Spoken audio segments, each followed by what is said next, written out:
দেশের বিভিন্ন কেন্দ্রের সার্বিক পরিস্থিতি আমরা প্রতি ঘন্টায় আপনাদেরকে জানাচ্ছি। দর্শক, আমাদের সহকর্মীরা নানা প্রান্তে অপেক্ষা করছেন এবং তাদের কাছে আমরা যাচ্ছি। যেখান থেকে যে ধরনের খবরই আমরা পাচ্ছি আপনাদেরকে পৌঁছে দেয়াই আমাদের দায়িত্ব। আমরা একটু চট্টগ্রামে যেতে চাই। সেখান থেকে আমাদের সহকর্মী আকরাম হুসাইন আমাদের সঙ্গে যুক্ত হবেন। আকরাম, শুনতে পাচ্ছেন নিশ্চয়ই? একটু জানাবেন আমাদেরকে সার্বিক পরিস্থিতি কি চট্টগ্রামে আপনারা দেখতে পাচ্ছেন। দর্শক, এই মুহূর্তে আমরা চট্টগ্রামের সহকর্মীকে পাচ্ছি না, তবে আমাদের আরেক সহকর্মী সাভার থেকে আমাদের সঙ্গে যুক্ত হয়েছেন। আমরা একটু তার সঙ্গে কথা বলি। চলুন জেনে আসি সাভারের কি অবস্থা। একটু জানাবেন সাভার থেকে সবশেষ কি তথ্য। কলি, আপনাকে ধন্যবাদ। এই মুহূর্তে রয়েছি আমি সাভার অধরচন্দ্র এবং এই কেন্দ্রের যে এখান থেকে কিন্তু আপনারা জানেন যে 275 কেন্দ্রের কিন্তু একযোগে কিন্তু যে ভোটের যে উপকরণ সেগুলো কিন্তু যে কেন্দ্রে কেন্দ্রে ভোট কেন্দ্রে পাঠানো হয়েছে। এবং আমরা যদি দেখি যে যেহেতু রাত পোহালেই কিন্তু যে ভোট, সেই ভোটের যে ব্যালট পেপার, সেই ব্যালট পেপার নেওয়ার জন্য যে পরিবহনগুলি এখন রাখা হয়েছে এবং এখনগুলো যে ভোটের যে বক্স এবং সিল এবং উপকরণ যেসব ছিল এবং স্টাম্প, সেগুলো কিন্তু আপনার প্রত্যেকটা কেন্দ্রে নিয়ে যাওয়া হয়েছে।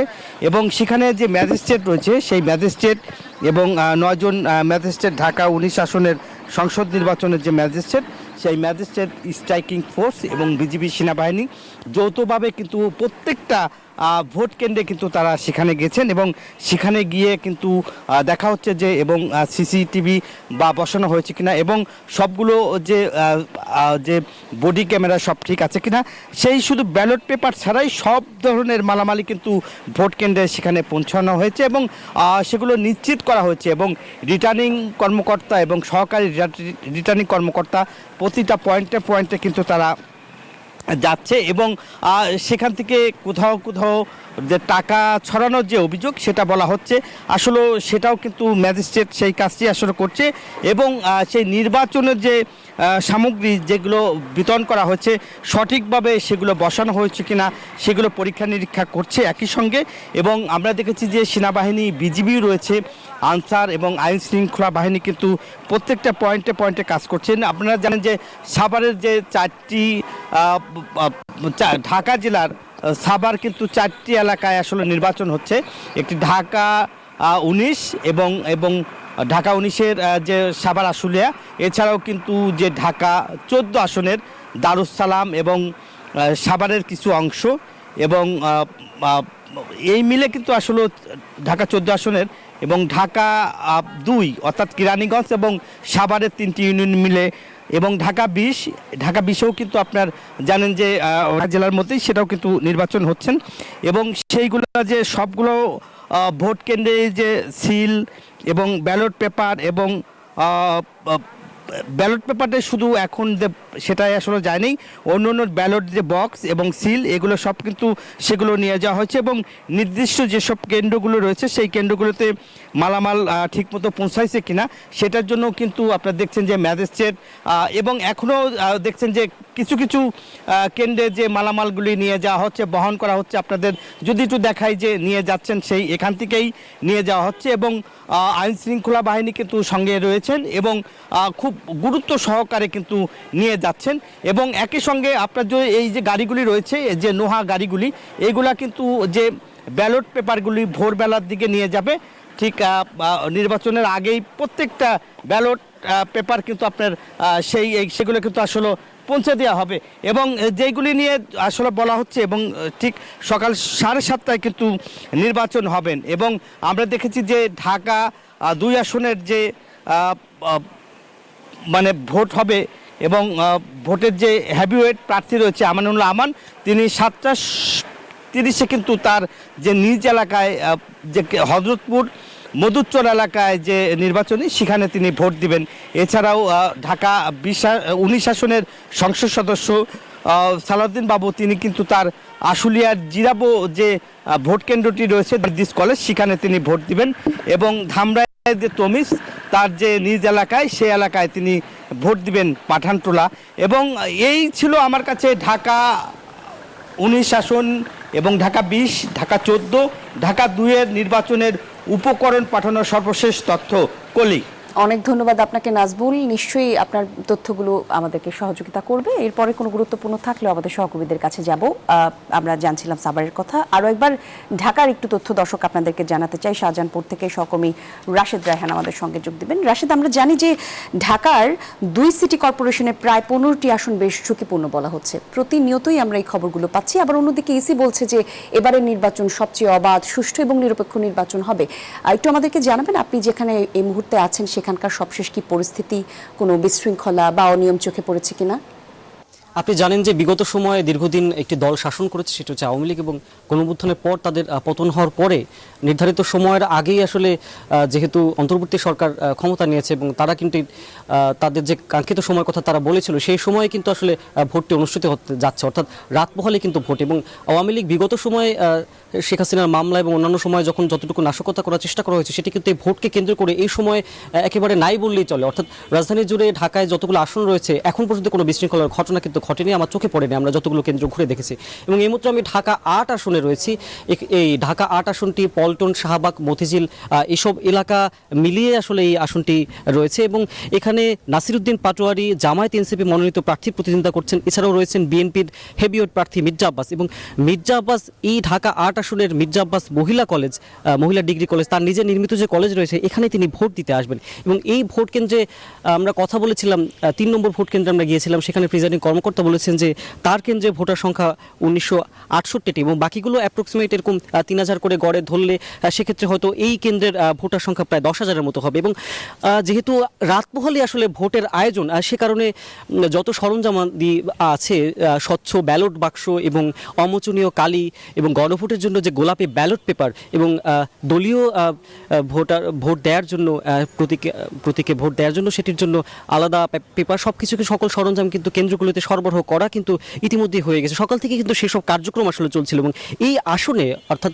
ঢাকা 8 আসনে 11 জন প্রার্থিতা করছেন এবং তার মধ্যে বিএনপি যে প্রার্থী তিনি মির্জা আব্বাস, তিনি এই কেন্দ্রে ভোট দেবেন যেটি বলছিলাম। এদিকে জামায়াত এবং এনসিপি যে জোট রয়েছে, সেই জোটের যে প্রার্থী নাসিরউদ্দিন পাটোয়ারি, তিনি কোন আসনে ভোট দেবেন সেটি এখন পর্যন্ত জানা যায়নি। একই সাথে জানিয়ে রাখতে চাই, প্রধান নির্বাচন কমিশনার যিনি রয়েছেন তিনিও এই আসনেই ভোট দেবেন এবং সেটি নিউ এসকাটন রোডে। এবং এছাড়া এই যে আসনটি রয়েছে, এখানে 2 লাখেরও বেশি ভোটার রয়েছে। এবং এখন পর্যন্ত যতগুলো কেন্দ্র আমি ঘুরে দেখেছি, তাতে এখন পর্যন্ত কোনো বিশৃঙ্খলার কোনো চিত্র আমাদের চোখে পড়েনি। এবং সবগুলো কেন্দ্রই সিসিটিভি আওতায় রয়েছে এবং এই কেন্দ্রের প্রত্যেকটি রুমে সিসিটিভি রয়েছে এবং এখানে আইনশৃঙ্খলা বাহিনীর সদস্যরা কাজ করছেন। এই ছিল আমার থেকে সবশেষ খবর নির্বাচনী ভোট কেন্দ্র থেকে। অনেক ধন্যবাদ আপনাকে আমাদের সঙ্গে যুক্ত হবার জন্য। আমার সহকর্মী জানাচ্ছিলেন সবশেষ অবস্থা। নিশ্চয়ই আরও সহকর্মীরা আমাদের সঙ্গে একে একে যুক্ত হবেন। মেঘলা, আপনার সঙ্গে কারো কথা হয়েছে কিনা? জি, আমরা ইতিমধ্যে খবর পেয়েছি যে চট্টগ্রামের কিন্তু বিভিন্ন আসন ইতিমধ্যে ঝুঁকিপূর্ণ বলে ঘোষণা করা হয়েছে। এবং আমি একটু যেতে চাই, চট্টগ্রামে রয়েছেন আমাদের সহকর্মী নয়ন বড়ুয়া। জয়, জানাবেন আমাদের যে সেখানকার যে পরিস্থিতি, সেখানে কি এখনো পর্যন্ত আইনশৃঙ্খলা রক্ষাকারী বাহিনীদের যেই বেষ্টিত হয়েছে কিনা এবং সেখানে এখনো পর্যন্ত কোনো বিশৃঙ্খলা কিংবা এরকম কোনো আশঙ্কা কি করছে কিনা কেউ? ধন্যবাদ আপনাকে। আমি যেখানে আছি একটি কেন্দ্র, ঝুঁকিপূর্ণ কেন্দ্রের সংখ্যার কথা যদি আমরা আপনাকে জানাই, প্রায় 1000-এর মতো ঝুঁকিপূর্ণ কেন্দ্র তারা চিহ্নিত করেছেন প্রশাসন। দেখতে পাচ্ছেন কেন্দ্রের বিভিন্ন জায়গায় কিন্তু প্রশাসনের যে একটা সতর্ক অবস্থান, তো তাদের সতর্ক অবস্থানটা কিন্তু আমরা দেখতে পাচ্ছি। তো এখানে কেন্দ্রের বাইরে কিন্তু আমরা দেখতে পাচ্ছি সাধারণ মানুষেরও একটা উৎসাহ দেখা যাচ্ছে, তারা অবস্থান নিয়েছেন। এমনকি আইন শৃঙ্খলা বাহিনী তারা কেন্দ্রের বাইরে যেমনটা অবস্থান নিয়েছেন, তেমনিভাবে কিন্তু কেন্দ্রের ভেতরেও কিন্তু সতর্ক অবস্থান রয়েছে। তো তার কারণে কিন্তু আসলে যে নির্বাচনের একটা আমেজ, সেই আমেজটা কিন্তু আমরা দেখতে পাচ্ছি চট্টগ্রামের। যেহেতু প্রায় 2000-এর মতো কেন্দ্র রয়েছে চট্টগ্রামের 16টি আসনের মধ্যে, এর মধ্যে প্রতিদ্বন্দ্বিতা করছেন 115 জন প্রার্থী। তবে সকাল হলে বলতে যে রাত পোহালে যে ত্রয়োদশ জাতীয় সংসদ নির্বাচন, এই নির্বাচনের অপেক্ষায় কিন্তু চট্টগ্রামের মানুষ ও সারা দেশের মানুষ অপেক্ষা করছেন। তো রাত পোহালে 7:30 থেকে ভোট গ্রহণ শুরু হবে। সাধারণ মানুষ কিন্তু কেন্দ্রের বাইরে বাইরেও অবস্থান করছে, এমনকি আইন শৃঙ্খলা বাহিনী তাদের যে একটা তৎপরতা সেটা কিন্তু আমরা লক্ষ্য করছি। তো এতক্ষণ ধরে কিন্তু আমরা কেন্দ্র দেখানোর চেষ্টা করছি, একই সাথে চট্টগ্রামের অন্যান্য যে কেন্দ্রগুলো রয়েছে, ঝুঁকিপূর্ণ কেন্দ্রগুলো রয়েছে, রিটার্নিং কর্মকর্তারা বলছে সেনাবাহিনীর পাশাপাশি অন্যান্য আইন শৃঙ্খলা বাহিনী তারা কঠোর অবস্থানে আছেন, এমনকি কোনো কোনো জায়গায় দরপাকড়ও শুরু হয়েছে, কোনো কোনো জায়গায় অভিযানও চালানো হচ্ছে। এই ছিল আমার এখানকার সর্বশেষ। ফিরে যাচ্ছে স্টুডিওতে আপনার কাছে। অনেক ধন্যবাদ আপনাকে জয়, আমাদের সঙ্গে যুক্ত হবার জন্য। ধন্যবাদ মেঘলাকেও।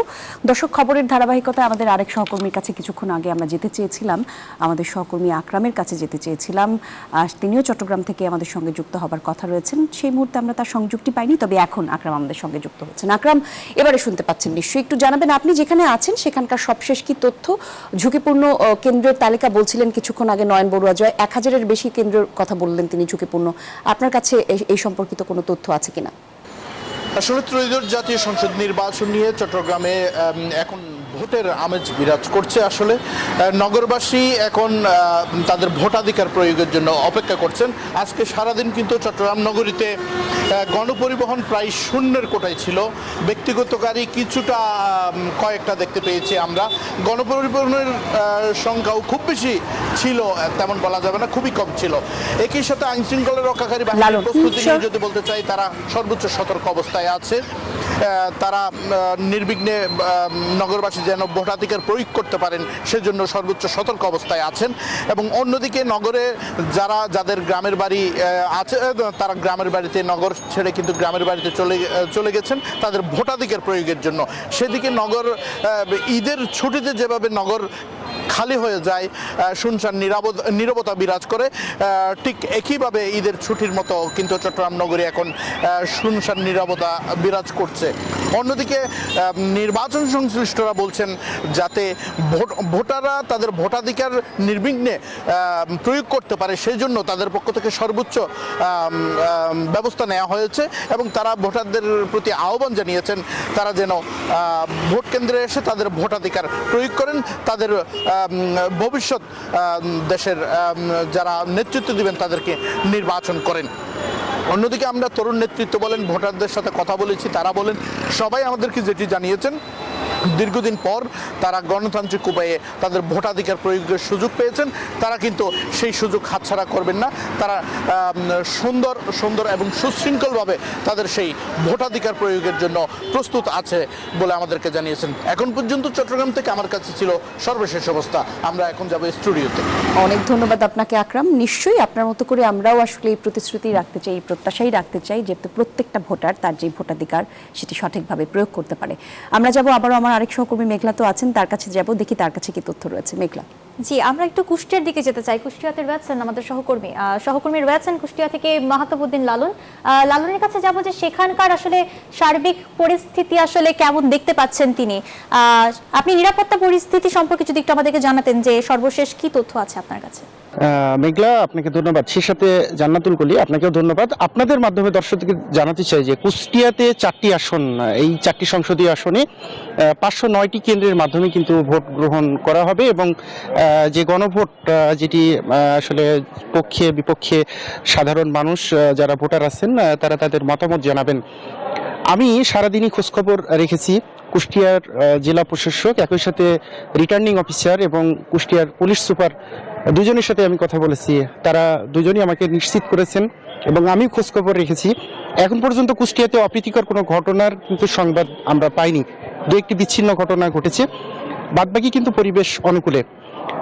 এবং আমি সাধারণ ভোটারদের সাথেও কথা বলেছি। সাধারণ ভোটাররা যেটি বলছেন যে পরিবেশটা এখন বিরাজ করছে, আগামীকালকে ভোট গ্রহণ থেকে শুরু করে শেষ পর্যন্ত যাতে এই পরিবেশটা বজায় থাকে এবং আইন শৃঙ্খলা রক্ষাকারী বাহিনী, বিশেষ করে সেনাবাহিনী, বিজিবি, র্যাব, পুলিশ সহ আনসার এবং বিমান বাহিনীর সদস্যরাও কিন্তু তাদের যে টহল কার্যক্রম, সেই টহল কার্যক্রম কিন্তু ইতিমধ্যেই শুরু করেছেন। পাশাপাশি আজকে সকাল 11টার পর থেকে কিন্তু এই যে 599টা কেন্দ্র, এই কেন্দ্রগুলোর যে ব্যালট পেপার সহ স্বচ্ছ ব্যালট বাক্স এবং আনুষঙ্গিক সরঞ্জামাদি সেগুলো কিন্তু ইতিমধ্যে স্ব কেন্দ্রে পৌঁছে গেছে এবং এই সংশ্লিষ্ট কেন্দ্রগুলোতে যারা দায়িত্ব পালন করবেন, বিশেষ করে পুলিশ, আনসার সহ প্রিজাইডিং অফিসার, তারা কিন্তু এই কেন্দ্রগুলোর নিয়ন্ত্রণ নিয়েছেন এবং এই কেন্দ্রগুলোতে কিন্তু তারা অবস্থান করছেন। আমি এই মুহূর্তে রয়েছি কুষ্টিয়া 3 আসনের অন্তর্গত একটি কেন্দ্রে এবং আমি এখানকার প্রিজাইডিং সহ অন্যান্য কর্মকর্তাদের সাথে কথা বলেছি। তারা বলেছেন যে তারা এখন পর্যন্ত মোটামুটি মানে শৃঙ্খলার মধ্যে আছেন, কোনো ধরনের অপ্রীতিকর ঘটনা ঘটেনি এবং তারা আশা করছেন যে সুষ্ঠু সুন্দরভাবে এই নির্বাচনটি তারা শেষ করতে পারবেন। ভোটারদের মধ্যেও কিন্তু আসলে আগ্রহ আমি লক্ষ্য করেছি। ভোটাররাও কিন্তু আসলে আগামীকালকের যে ভোট প্রদান, সেই ভোট প্রদানে কিন্তু তারাও ব্যাপক উৎসাহ দেখাচ্ছেন এবং তারা ভোট প্রদান করবেন বলে আমাকে জানিয়েছেন। এই ছিল কুষ্টিয়া থেকে সর্বশেষ পরিস্থিতি। অনেক ধন্যবাদ লালন আপনাকে। যেমনটি আমার সহকর্মী লালন জানাচ্ছিলেন, মাহতাবউদ্দিন লালন, এবারের ভোটের যে সমীকরণ, সেই সমীকরণগুলো কিন্তু পাল্টে দিতে পারে জেলা শহরের ভোটগুলো।